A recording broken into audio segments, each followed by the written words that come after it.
There's no perfect person. There's no perfect marriage. You have to learn to do the adjustment talaga. Just go through it kasi hindi mawawala ang challenges. And one day, you'll just see a miracle. By God's grace, I could move on. But syempre nandyan pa rin yung Kirot. yung kirot. Yun yung parang sabi ko, Lord, suko na ako. I would come home late at night, yung gano'n. Yung lost talaga. No direction. Yes, oo. Talagang oo. Kahit na yung mami mo, si Rosa Rosales, very... Naku, ang konsumisyon din ng mami ko sa akin. Sabi Diba? ko nga sa'yo, everything is by God's grace. I cannot give credit to anything else. Lagi sinasabi ng daddy ko, lagi ka magdidikit kay Tony Rose Guide para mag-guide ka. Sabi ng daddy mo. Oo, kasi nga, alam na Christian ka. Tapos, yun nga, laging... Naalala pa kita yung first date mo sa Itbulaga noon. Nagbabrush ka pa ng buhok noon. Basta naiirita ka noon, akala nila suplada ka.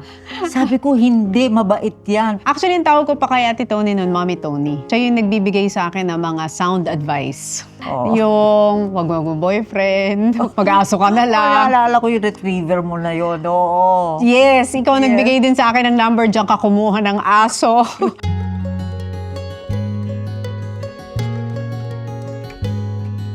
Tony! Ito. How are you? Okay. Si Ate Tony kasi nung na-meet ko na siya, she was a new person nung nag-Itbulaga na ako. Yes. Compared dun sa mga napagdaanan mo because I was reading about your story. Yung mga bits and pieces na mga pinagdaanan mo sa buhay. Pero when I met you in Itbulaga, you are a woman in Christ. Yes. Kasi nakausap ko ang jowa Pao, si Wally. Yes, oh. Ang naalala niya sa'yo ay wala kang ginawa kundi sharean siya ng Bible verses. Tropa ko lang si Tony Rose. Kaya sabihin na ka mga Bible verse. Tahimik lang ako, nakagano lang ako sa kanya. Nasama ba niya yun? Hindi, pero tawang-tawa ako kasi sabi ko, ganyan ko nga nakilala si Ate Tony sa Itbulaga. Oh. But before you became that person na on fire for your faith, is because ang daming pinagdaanan sa Ay, buhay. oo. I just lost my mom last Last November. year, Oo. And then I lost a son. And then my son, now I'm not living with him. He's with his dad. For the sake man lang of my son. But marami pa rin to this day. How would you describe your life growing up na anak ni Rosa Rosal? Ay, kaya ako naging mahihain. Sabi ko nga, Lord, tingnan mo, napaka-mahihain ko. Tapos ginawa mo ko host sa daily show. Inano ng Diyos sa akin na, yung pala, gagamitin niya yung daily shows ko para makilala ako ng tao. Para if I give my testimony, they know who Tony Rose is. Pero nung Kaya- bata ka, sikat na sikat ang nanay mong Oh, yes. artistang Oo. Rosa Rosal. Hindi mo ginustong maging showbiz celebrity? Hindi noon. Kasi lumaki ako, wala akong playmate. Wala. Kasi maliit lang yung family namin. Actually, it was just me and my mom. Yun, lumaki ako talaga mag-isa. Kami lang ng mami ko. Kinikwento ko nga, holding hands pa kami niyan matulog. Until such time na I wanted to be on my own. Mga 12 years old ako noon. Naging issue pa yung paglipat ko ng room. But then, yun, I'm proud to be Rosa Rosal's daughter. Ang naalala ko kay Rosa Rosal is she's into giving, philanthropy, charity. Oo. Doon ko siya nakilala. Kasi rin siya nahiwalay din siya sa dad ko. It was a short-lived marriage. But instead of, doing other things, talagang she really gave her life for other people. Yes. Doon na lang niya binuhos yung attention niya. Doon na lang siya nag-focus. So, ano ang memory mo with your dad? Wala. Actually, nagpunta siya rito mga 1980s something just to see me. Pero wala. Parang wala. When I was like mga 5-6 years old, my mom used to make me kwento about this little girl na iniwan ng dad niya. Tapos awang-awa ako dun sa bata. Yung pala ako yun. Ganun niya Oo. ina-explain sa'yo. Oo, ina-explain niya. Oo. Pero di ba ang isang babae na who grow up without a father figure, medyo nagkakaroon sila ng ibang mindset. Yes. Especially oo. growing up when it comes to love, Yes. dealing with men. Oo. Kasi walang lalaking tumayo Oo, to guide. Oo. pag kami nakilala ka, nagpakita sa'yo ng pagmamahal, yun na yung parang, ito yung hinahanap ko. But yun pala, hindi pala yun. But I only found talaga my wholeness talaga nung si Jesus na yung pumasok sa heart ko. Yes, kasi marami na rin ako nakausap na when they grow up, na walang father figure. Yes. So ang tendency nila is to find that kind of love Yes. that only a father could fulfill. Yes. And then only realizing in the end that Oo. that love that you've been looking for, God can give that to you through Yes, Jesus, di ba? yes. But with you, before you experience that kind of love, ang daming experiences. Oh, yes. Yung akala mo yun ang solution sa emptiness mo, yung void na nafe-feel mo, hindi pala. Paano ka napasok sa pag-aartista? Actually, I did yan ng misis ko. Wala pa akong 18 nun. Kasi di ba ayaw mo mag-artista, mahihain ka? Mahihain ako. Pero nasama ako dun sa family show. Ronald Remy, my mom. Yan ang misis ko. I think 70s yun. 70s pa yun. And so, na-enjoy ko rin yun. And prior to that, I just don't remember the dates. Kay Ariel Ureta. I would co-host with him. We did the morning show together. Tapos mag-guest ako yung Ariel Ureta show? Ureta show, oo. Yung mga ganon. Hindi yung talagang regular na everyday tulad ng lunch date where I started my noontime show and then Eat Bulaga. Tapos, pero hindi, before ka mag-artista, naging cami girl muna. Yes. Kasi dati yun yung parang stepping stone ng mga model na mag-artista eh. Oo. Pag naging cami girl ka, parang big deal yun nung unang yes, panahon. oo. Para kang nanalo ng beauty contest. I did Kami. I was siguro 16. I was 16, oo. Paano ka napapayag na mag-host? Naku, ito. This was 1987. I was giving my testimony. Yung first testimony ko ever was sa Men's Full Gospel in Makati. And it so happened, nandun si Butch Jimenez. And then sabi niya, you know, we're putting up this noontime show. You have this presence, sabi niya, on stage. Sana I'd like to make you one of the hosts. Sabi ko, naku Butch, hindi ako nag-show business. So I'll pray about it muna. So which I did. I prayed about it. And it so happened, he gave me his number. Na-insert ko sa Bible. After 3 days, pagbukas ko na Bible, nakita ko yung number niya. So sabi ko, siguro ito na yung yes ni Lord. So I started and ended lunch date. You Yun. started in lunch day. Yes, lunch date. Oo. In GMA 7. GMA 7. Yes, Yes. yan ang mga nakakalakihan namin counterpart ng Eat Bulaga. Yes. So, but it was a friendly competition noon. Yeah. Oo. Kasi ang ano, lunch date, ikaw, sila. I started ako, Orly Mercado, Rico J. Puno, ako, Chicky Holman. And then napalitan, naging ako, Lito Pimentel, Randy Santiago. Ayun, yun ang naabutan ko, Randy Yes, Santiago Randy era, oo, lunch date. Kayo ni nako. Kuya Randy. Yes, oo. Tapos, it started 1986. 1986. So, and then 1993 na. 7 years, oo, 1993. Then 1994, pumasok na ako sa Eat Bulaga because noon sa lunch date, I was doing Del Monte Kitchenomics. for Oh Eat yes, Bulaga. the Monte Yes. Kitchenomics. Yun yung mga luto-lutoan. Oo, kasama ko si Sandy Daza. Paano nag-transition from lunch date na noontime show to another noontime show na Eat Bulaga? Nung nasa lunch date ako, mag-guest pa ako sa OK Cafe Rico.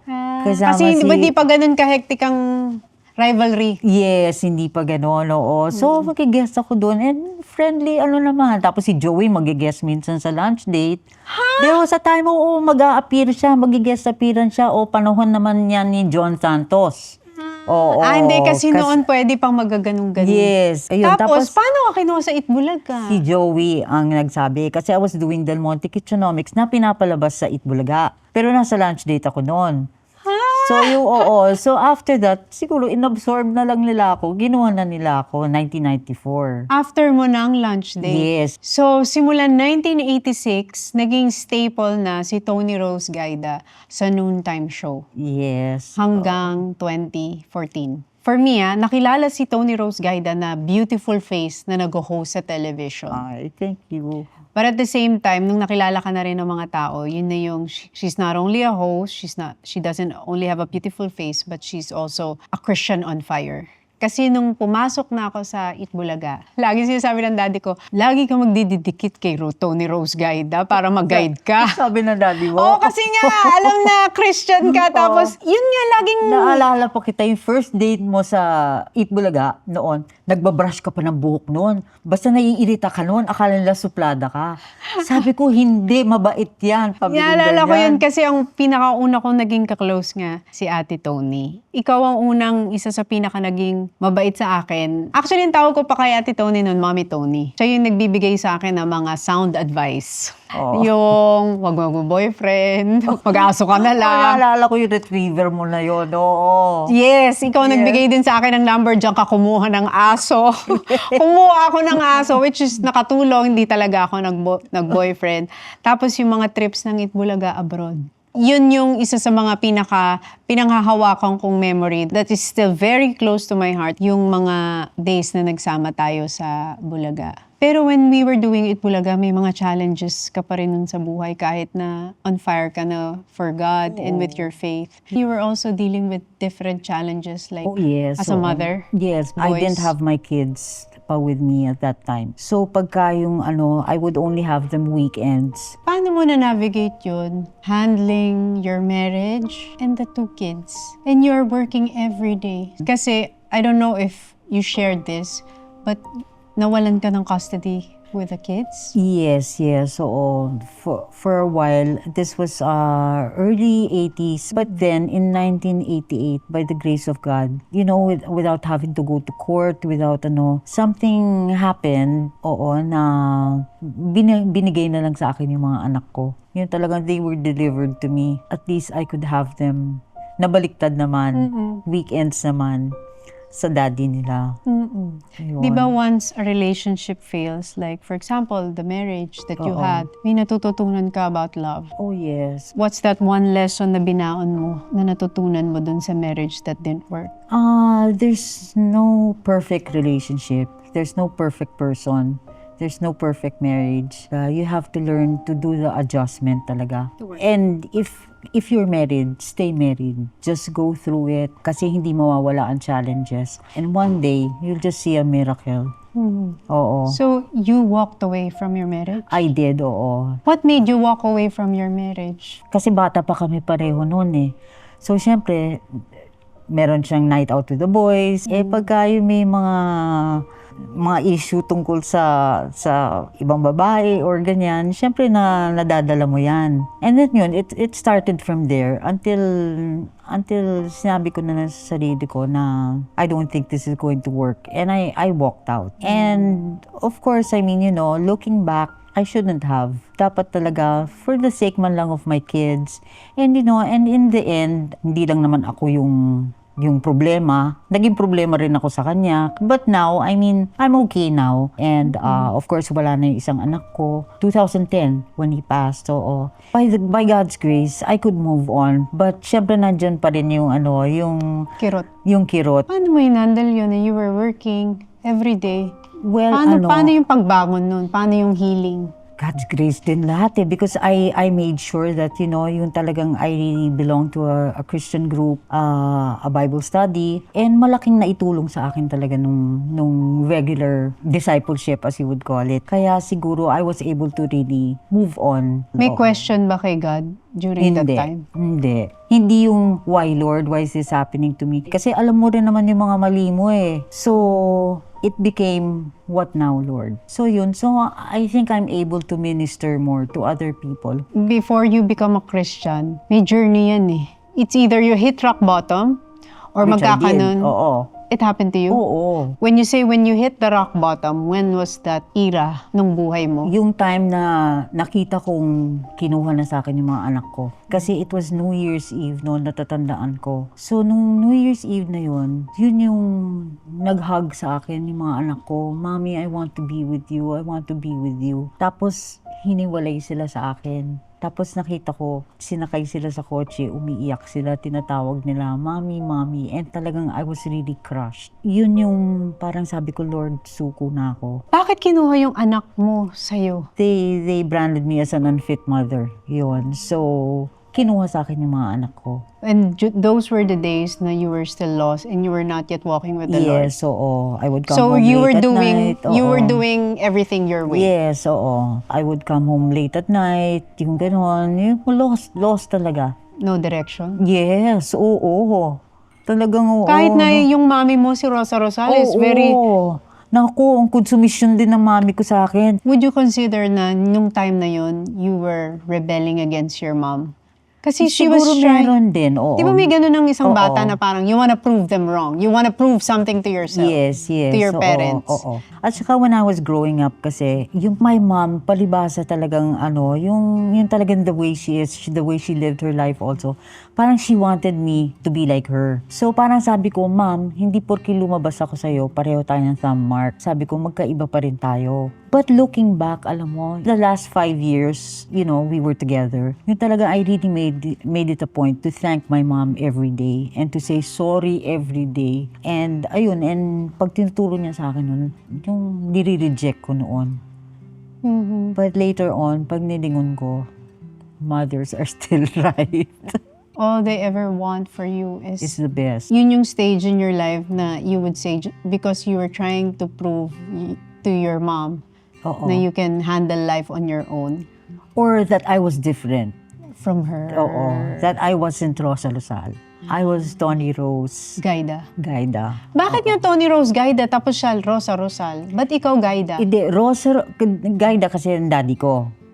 Daddy ko, oo. Ba't siya Rosa Rosal? Yun ang screen name niya. Ang totoong pangalan niya, Florence Danon. Tapos ikaw Tony Rose. Tony Rose. I think Gaida. Tony talaga, akala ng mga tao, I was named after Tony Santos. Kasi di ba yun ang ka-love team niya noon. Yeah. Ay, oo nga. Tapos yung anak naman ni Tony Santos, Rose naman ang pangalan.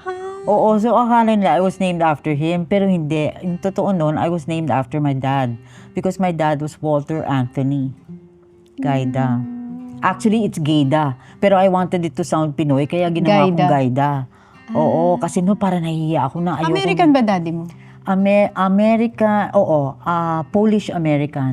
Pero Yun. alam mo, if you look back with all those experiences, what kept you sane? Sabi Diba? ko nga sa'yo, everything is by God's grace. I cannot give credit to anything else except that because that's what I personally experienced in my life. If I were to ask you, when you found your faith, when you got to know who Jesus is in your life, ano yung nahanap mo? Peace in spite of everything that's going on. And it's only talaga I came to know the Lord in a personal way. Only when you have that relationship with Him, that's the only time you will realize the true meaning of life and why you're here. And the peace that transcends all understanding can only come talaga from Him. I believe na when you have that personal relationship with your Creator, siya yung tuturo sa'yo ng number one identity mo, Yes. who you really are. Oo. Yung hindi mo nahahanapin sa showbiz, hindi mo nahahanapin sa validation ng ibang tao. Oo, yung talagang the core and Yes. inner being of who you really are and what was I made for. Yes. And you know that your pain is not wasted because if you surrender it talaga sa nakakaalam ng pagkatao mo and still loves you, I mean, ibigay mo na sa gumawa sa'yo, di ba? Sabi ko, pag tumingin ka pala sa tao, pag horizontal relationship tao sa tao, parang negative pa rin, di ba? Pero pag sinurrender mo sa kanya, nagiging plus sign, ang cross, nagiging positive. Hindi naman sa nothing good will come out of it, pero hindi mo mahahanap pa rin doon. Kasi broken din ang Yes, isang oo. tao, may sarili din silang Oo. brokenness eh. Mm. If you look back on different chapters of your life, when you left Itbulaga, what was the next chapter for you after Bulaga? What happened after? Actually, the reason why I had to leave Bulaga, not because I wanted to leave. I enjoyed my stay with Bulaga. Pero yun yung time na nahulog ako. So ito, titanium na lahat to eh. So I would always yung go to work na nakasling. It wasn't such a nice visual On TV. On TV, di ba? So, ayun. So, lumapit ako kay Malu. Sabi ko, siguro mag-indefinite leave muna ako. Sabi ko, until, kasi parang hindi maganda, nakasling ako palagi. And kahit sila, ayaw nila.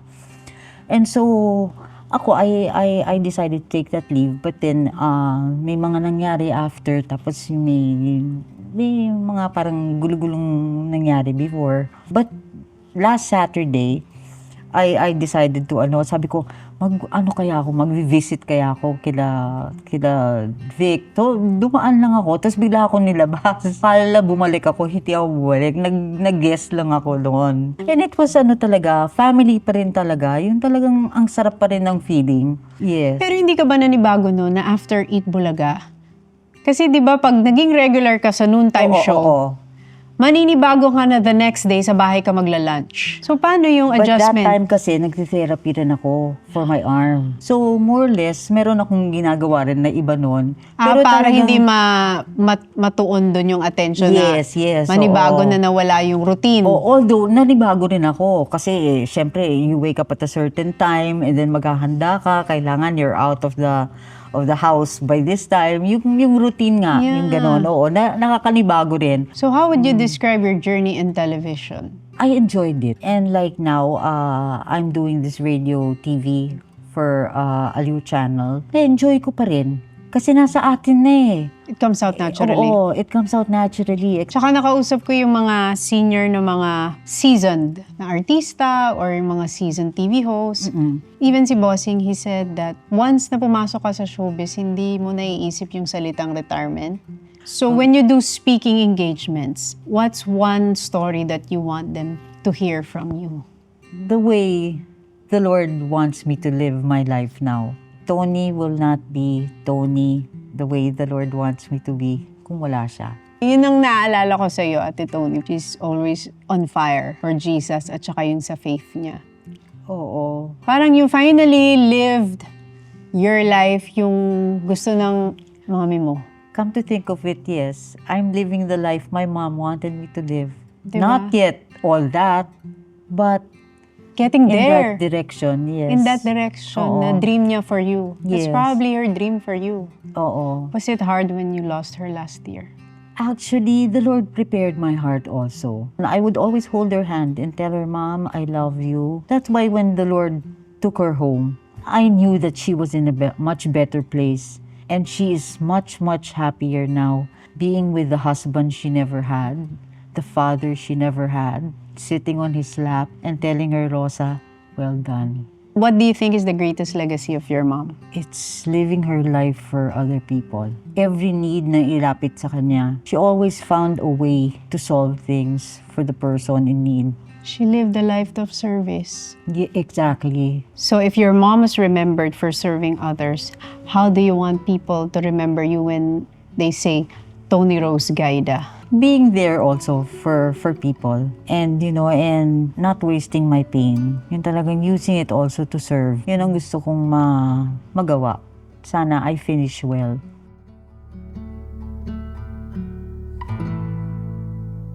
Tapos natatandaan ko pa yun, di ba yung nababatuhan tayo ng painon. Tapos Bawal na hindi ka mabatuhan. correct. Tapos naalala ko noon, yung sabi ko, kung kukuha kayo dito sa side, ilagay nyo na lang dito sa side. Yes! Yung pala nakunan ako ng camera.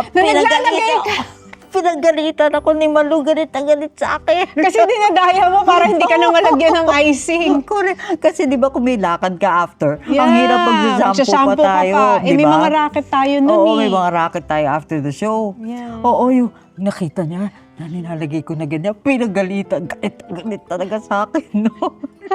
Oo, kasi bawal na, no? Walang aarte. Lahat kailangan tapalan ng pie. Oo. Those were the days. Good memories. Good memories talaga. Will always be good memories. Yes. Thank you for watching. Thank you for liking this video and thank you for subscribing. And most importantly, thank you for forwarding this video to someone who needs it.